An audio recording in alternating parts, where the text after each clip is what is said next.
Manassery Kodiyathur Chullikkaparamba road നവീകരണ ശേഷം ഇവിടെ അപകടങ്ങളും തുടർക്കഥയാവുകയാണ്. അശാസ്ത്രീയമായ റോഡ് നിർമ്മാണം, അമിത വേഗത, അശ്രദ്ധമായ ഡ്രൈവിംഗ് എന്നിവയെല്ലാം അപകടത്തിന് കാരണമാവുന്നുണ്ട്. മണാശ്ശേരി കൊടിയത്തൂർ ചുള്ളിക്കാപ്പറമ്പ് റോഡ് നവീകരണ ശേഷം ഇവിടെ അപകടങ്ങളും തുടർക്കഥയാണ്.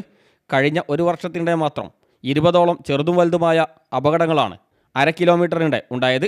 അശാസ്ത്രീയമായ റോഡ് നിർമ്മാണം, അമിത വേഗത, അശ്രദ്ധമായ ഡ്രൈവിംഗ് എന്നിവയെല്ലാം അപകടത്തിന് കാരണമാവുന്നുണ്ട്. വിദ്യാർത്ഥികളും കാൽനടയാത്രക്കാരും വാഹനയാത്രക്കാരും ഉൾപ്പെടെ ഭാഗ്യം കൊണ്ട് രക്ഷപ്പെടുകയായിരുന്നു എന്നതിന് CCTV ദൃശ്യങ്ങൾ തന്നെ സാക്ഷിയാണ്.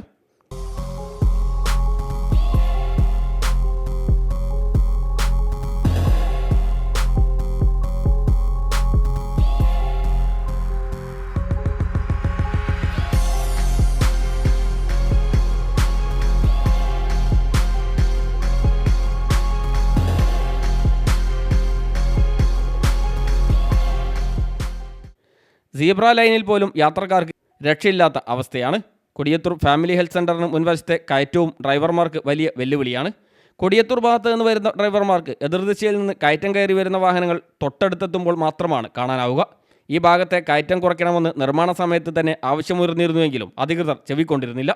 ഇതും അപകടത്തിന് കാരണമാവുന്നുണ്ട്.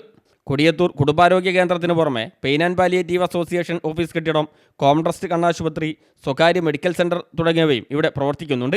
ഇവിടേക്കെല്ലാമായി നൂറുകണക്കിന് ആളുകളാണ് എത്തിച്ചേരുന്നത്. അതുകൊണ്ട് തന്നെ ഈ ഭാഗത്തെ അപകടം ഒഴിവാക്കാൻ അധികൃതർ എത്രയും പെട്ടെന്ന് നടപടി സ്വീകരിക്കണമെന്ന് ഗ്രാമപഞ്ചായത്ത് അംഗം MP ജുമൈല ആവശ്യപ്പെട്ടു. ഫസൽ ബാബു, CTV പ്രാദേശിക വാർത്ത, മുക്കം.